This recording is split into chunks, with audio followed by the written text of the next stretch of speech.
Hey everybody, welcome back to Blacktown TV's Look Who's Next. Of course, you guys know I'm your hostess with the mostest, Miss Simone Jackson. Always here to bring you guys another great episode of Look Who's Next. In case you guys don't know, Look Who's Next is a great podcast where we have engaging conversation with influential people in the entertainment industry. I am very, very, very excited about our next guest today. I might fangirl a little bit, so excuse me for that, you guys.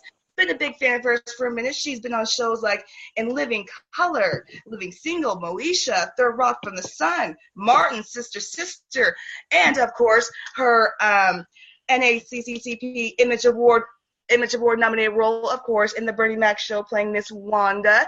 And of course she had a lead show in the show, sci-fi show, The Nation. But everyone please give a great, great, great big welcome to Miss Kellita Smith. Hi, Kellita. Hi. Hello. Wow, it sounds like I really did a lot of work. A girl has been busy. I try to make it sound like that. Well, you did a lot of work, so I just had to make sure I get all that in. Yeah.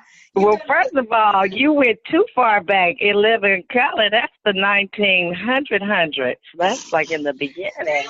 But listen, but there is one thing I can't take credit for is Third Rock in the Sun. Oh, okay. I know. I would love to say that I worked with John Lithgow. Are you kidding me? Are you kidding me? Yes. And Jane Curtis. Are you kidding me? I would love to say that. But no, that was actually Cindy Kali was on Third Rock in the Sun. A good friend of mine, she actually, no, it's wonderful. It's wonderful because look how Spirit is letting her get in on my interview. Look how Spirit said, let's mention Cindy Kali. So, yes, and she actually was on Martin, and she and I did a movie for BET called Masquerade. That is correct. You guys did. Miss Kellita, you did tons and tons of work. But, of course, one of my favorite roles is you on the Bernie Mac show. But before we get to all of that, let me fire the first question at you, Miss Kellita. Where did your passion for acting begin? I was fired from 5 jobs, 5 9-to-5s, and realized I should probably think about something else. Yeah. And so I said, what is it I want to do for real? And I really didn't know. But I grew up with a guy that I was a childhood sweetheart that I was in love with that we ended up going separate ways. But what he taught me was how to commit to your dream, right?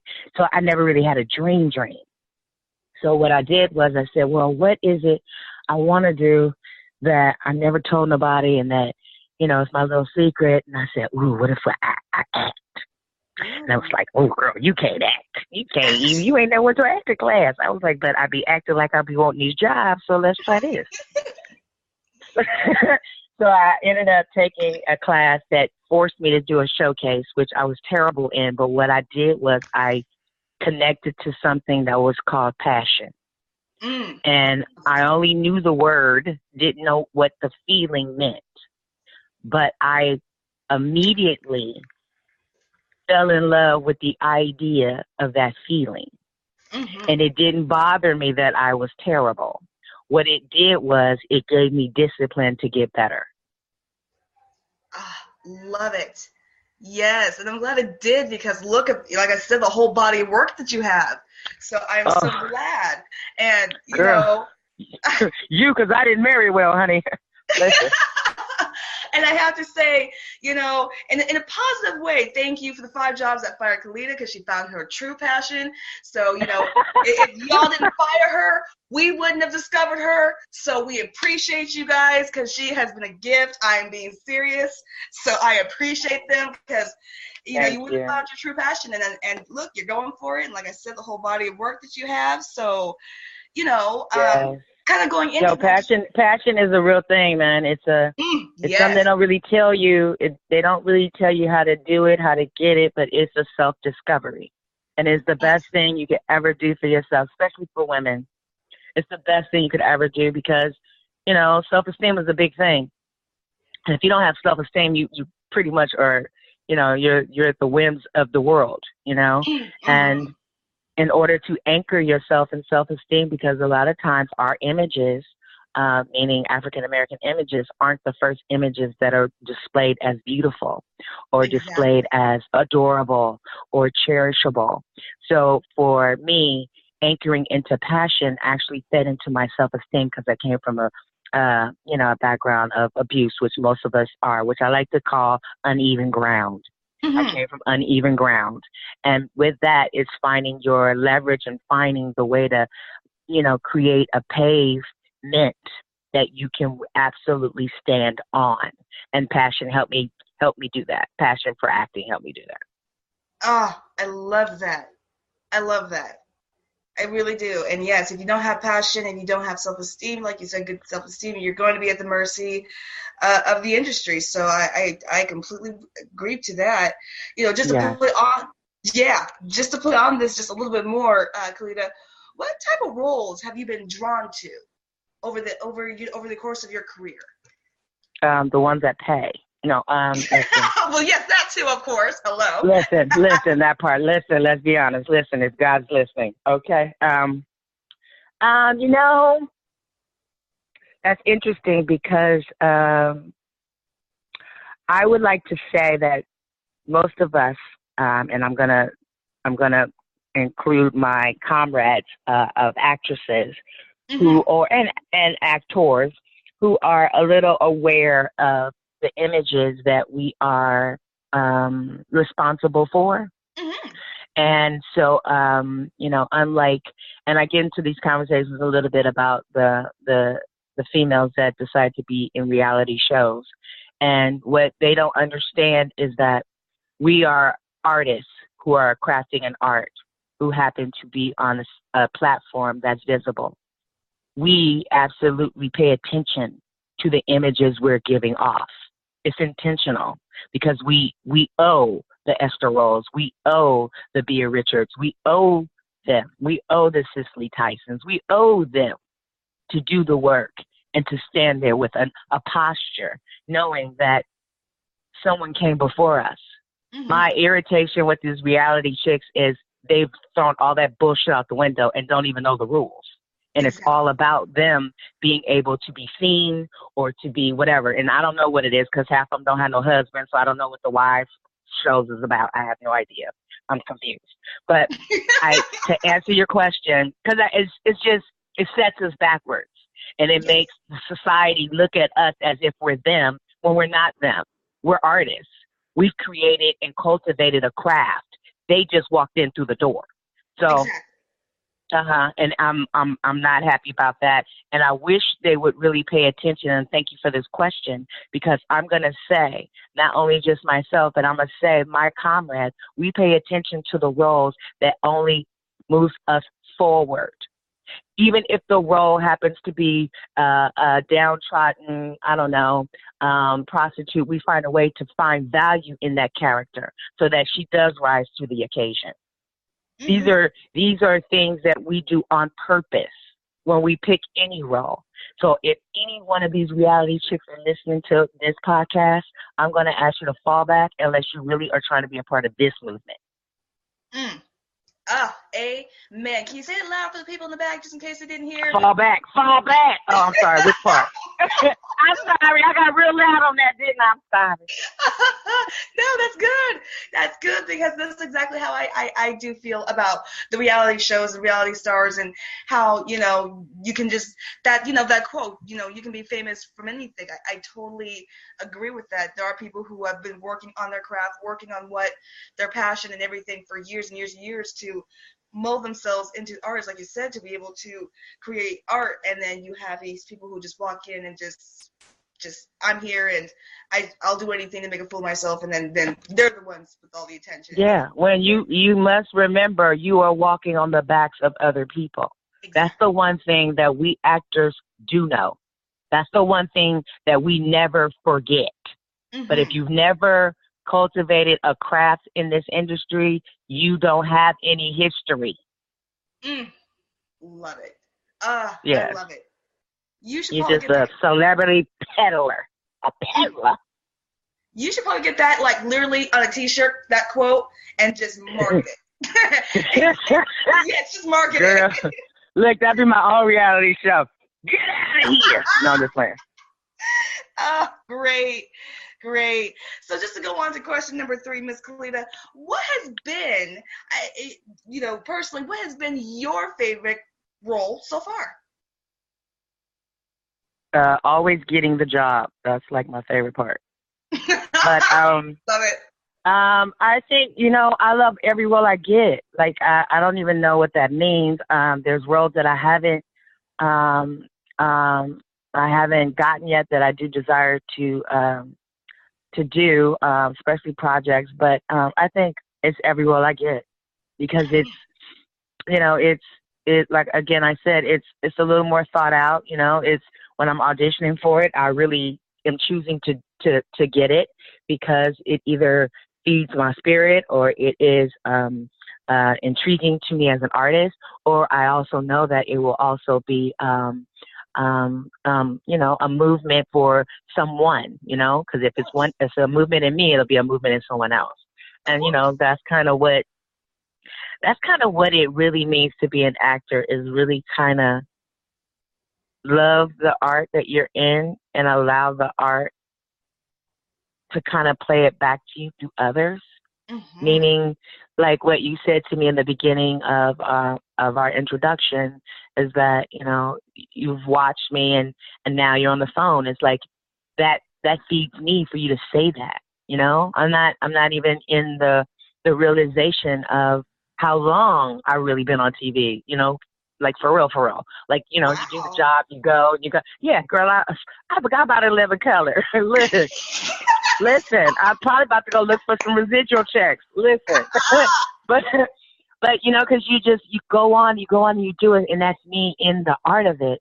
But then the beautiful thing is when the art plays itself back to me through others, through people like you. Then it's rewarding. Ah, that is beautiful to hear. Thank you. I'm so glad. So No, glad. thank you. That is No, so. because I think as artists, we're not holding on to every job. Like, oh my God. Kind of do the gig, you kind of go, and it depends on how it folds or unfolds or whatever, and you kind of just you're moving on because you're still in the excitement of being the artist. So there's never there. You know what I mean? So Right. you just kind of keep going, and then all of a sudden somebody reminds you, hey, you like, oh shit, right, okay, yeah. Yeah. Like, oh yeah, I was on that show. Exactly. Yeah. Oh, I love it, Kellita. I love it.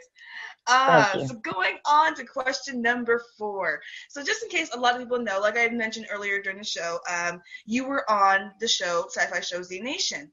But what a lot of people don't know is you, Ms. Kellita, are the first African-American female lead for the Sci-Fi Channel in its first 50 years.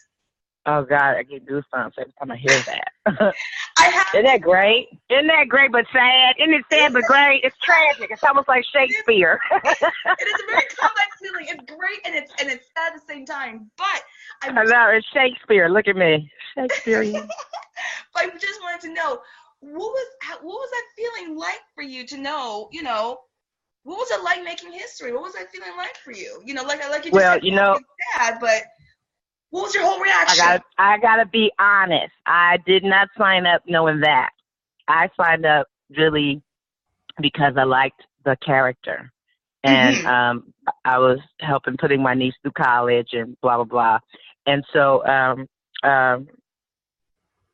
it just, and I've not done action, so it was very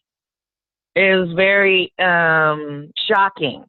Mm-hmm. Because I only got into it for the work, and then to get in there and then start to discover, this world of sci-fi, this world of horror, this world of zombies is, first of all, the fans, please, we think football fans are fans. The fans of horror, they not playing. It's not a game to them. This is for real.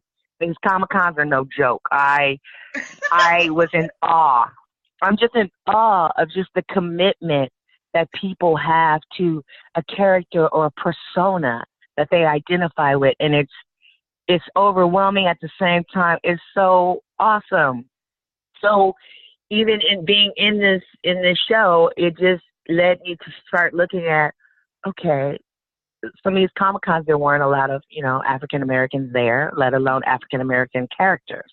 Right. So then I started really looking at, okay, well, who's come through here? Of course, Nichelle Nichols, who was, third in command on Star Trek. But that was it. And I was like, are you kidding me? This world we need to be adored in this world. Exactly. And so I realized, and I just was in awe that it was so. And in it being so, it needed to be said. Yeah. I think it was a huge impact when I learned that you were the first African-American lead for sci-fi, because I was like, well, for one, I just didn't even think about it. Like, wow, first African female lead, for one, that's amazing. And for two, like you said, it's kind of sad because, like, wow, first 50 years and we're just now getting to it. But I just loved it. And I think that's why reason why I started watching Z Nation, because of course I heard about it before.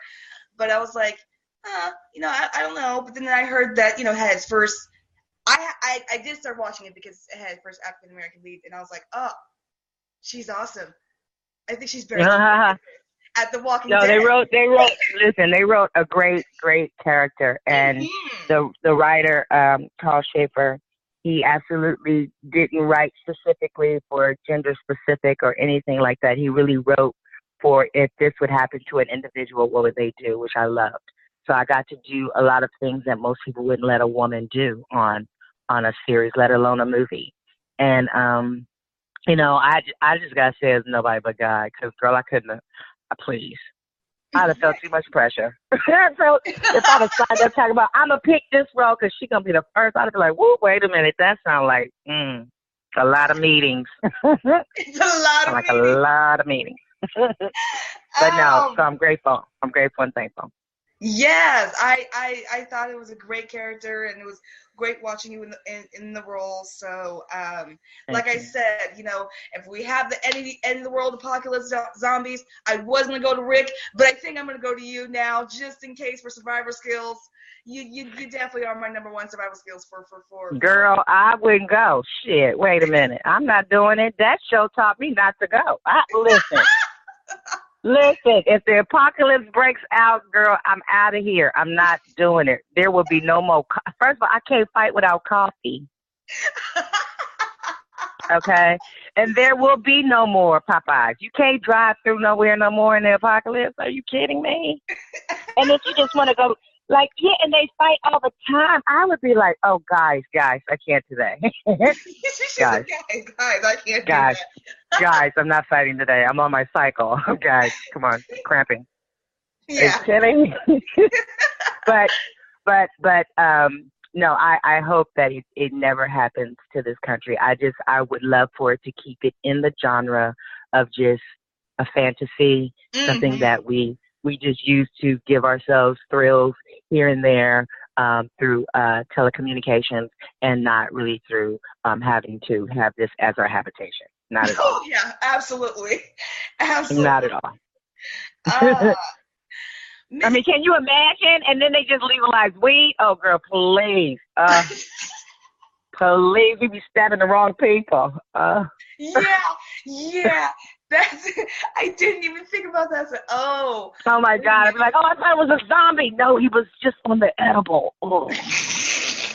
It's different. No, I'm just kidding. That's great, though. So going on to question number 5, though, Ms. Kellita, what future projects are you involved with that the Black Talent TV audience, that you can share to the Black Talent TV audience? Let's say it one more time again. I said, what future projects are you involved with that you can dish about to the Black Talent TV audience? Well, what can I say? Let's see. Just know this. I am, all right, long story short, sounded definite. We did a panel, Z Nation. Someone asked the question, if you could play anybody else in the show, who would you play? I think Doc said he would play transgender Addie. I think DJ said he would play, which plays Citizen Z, he would play Murphy. And then I said I would play Carl Schaefer, the executive producer. And I meant that because what I admire about executive producing is that it's providing jobs for other people. So I am, to answer your question, I am cultivating a few projects, one with myself in place, but a couple of others to put other people in place. I just kind of think that the days of I come from the era of the 70s, the 80s, the 1900s, where, you kind of look for the man to kind of, get production companies together, get things going and certain things like that. And we have wonderful people like Shonda Rhimes. We have Oprah. We have, we have the legacy of the feminine energy of now starting to put these things and these prowesses in place. And I think I'm choosing to be a part of that. So that's what I'm working on. That is awesome. That is Thank awesome. you. Love it. Thank you. Love it. And definitely for question number 6, where can the Black Talent TV go to follow you and all of the work that you're doing? Social media. I'm real easy because I'm from the 1900s. You could probably see me on the street, like for real, like truly. I'm not hard to find. Jesus, it's really sad. It's really sad. Matter of fact, I got millennials telling me what's my Twitter? What am I? Twitter, Instagram. Yeah, Twitter, Instagram, Kellita Smith 1, and it's easy on both. Check it out because it's easy for me. Love it. Love it. So going on to number 7 of the question, just for the young ones, for the millennials out there who don't know, you used to be, of course, on the smash hit show, The Bertie Mac Show, where you worked with the late, great Bertie Mac. I would be remiss if I did not ask this question. Can you tell us some of the best moments that you had on the Bertie Mac Show? Getting the job. Hello. I'm always saying getting the job because it's a journey to get there. The work is getting there. The job is really the vacation. Wow, it's so many. Jesus.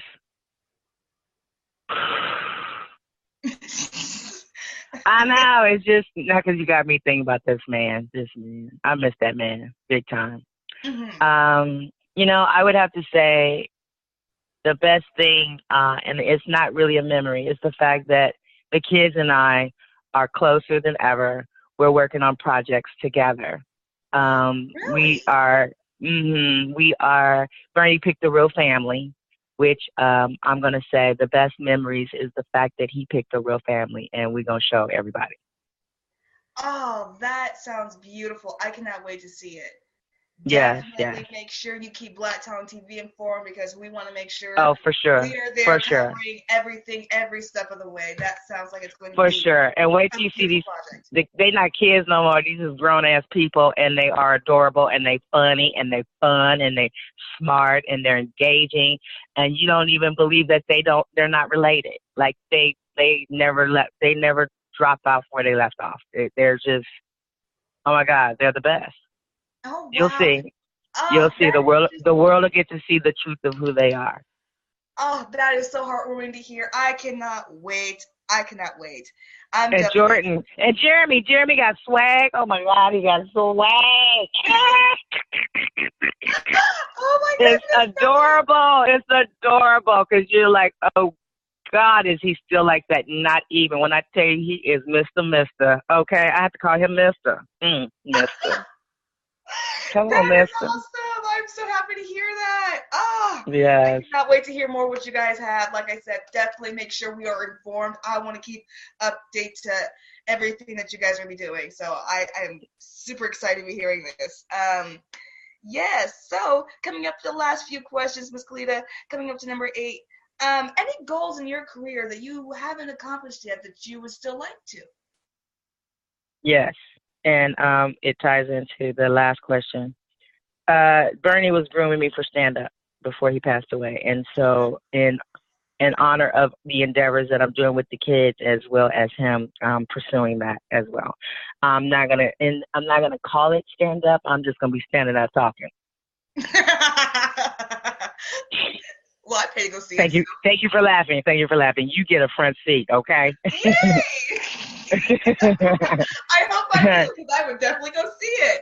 I would just, hey, Yeah. Kellita, you talk to me. I'm here. So, Yes, exactly. Exactly. No, yeah. So that is the one thing that's kind of been in the back of the recess of my mind, and just as an honor to him, and to just, kind of show it to myself that, he and Don Rickles saw this, and let me see what it is that they really saw. Absolutely. Oh, that's amazing to hear, and I definitely cannot wait to see what that will be about for your not really stand up, but we'll call it stand up. So Yeah, well, I'll be standing up talking. That's what I'll be doing, because not a whole lot sitting down going on up there. But yeah, no, yeah. Love it.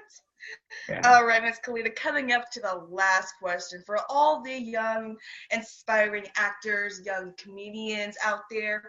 Do you have any advice how they can navigate through kind of the dark realms of Hollywood and, you know? Put some lights on.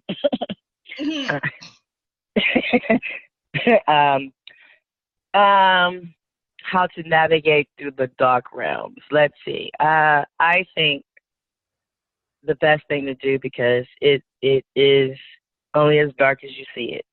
So, like I said, put some lights on, meaning know why you're doing it, and never lie to you in the mirror. Know that growing is nothing to fear. You are cultivating a craft, which means you're not going to be the favorite to everyone, but you have to be the favorite to yourself, and someone will find that as you move on. The confidence comes in you being able to understand what it is you do have. When you understand what you have is a gift and is only given by God, it's nothing that you've ever really it's like someone who sings. Can you really be taught how to sing? No, you either got that shit or you don't. Exactly. Just because you got courage and you can go to karaoke and stand up and that's not singing. When you are a singer, you know it came from somewhere else. When you are an artist, you must learn to trust it comes from somewhere else and you are a vessel. When you learn the confidence in that, nothing gets in your way. I'm hoping everybody in Black Television audience takes that to heart. That is wonderful advice, Kellita. Thank you so much. You're welcome. Have been incredible to have on. Like I said, it has been such an honor for me. Like I said, watching the Bernie Mac show was definitely a staple at my house every day after school. I'd make sure I get my homework done ready and fast so I could get settled down, watch some Bernie Mac show. Yes, it was a huge, huge staple. So it's been such a huge honor for me to be interviewing you, and I appreciate you taking your time. Oh, thank you so much. And I just want to say rest in peace, Christophe St. John. Absolutely. Rest in peace. It's just definitely been impacting, social media and everything. And yeah, definitely. But I definitely want to thank everyone listening into me and Ms. Kellita's interview today. I hope everyone checks her out on her social media, and of course, check her out on all the upcoming projects. Especially she has this project she has with the kids of the Bernie Mac show. I cannot wait. So I definitely hope you keep us up to date on that, because I want to know everything. Indeed, you got it, babe. Good. I want to thank our guest, Ms. Kellita Smith, one more time. I want to thank everybody for tuning in and listening. And I hope, of course, you guys take that great advice to heart. And, of course, make sure you follow and check out Ms. Kellita Smith, and make sure you guys check out all of the projects she's got going on. But, of course, you guys know I'm your hostess with the mostest, Miss Simone Jackson. Until another great episode of Black Tone TV, Look Who's Next. Everyone, I hope you guys have a great day. I want to thank our guests one more time. And until then, you guys. Yes, thank you, and love you like cook food. Cook food. Love it. All right, everybody, until another great episode. Peace and have a beautiful day. Bye. Bye.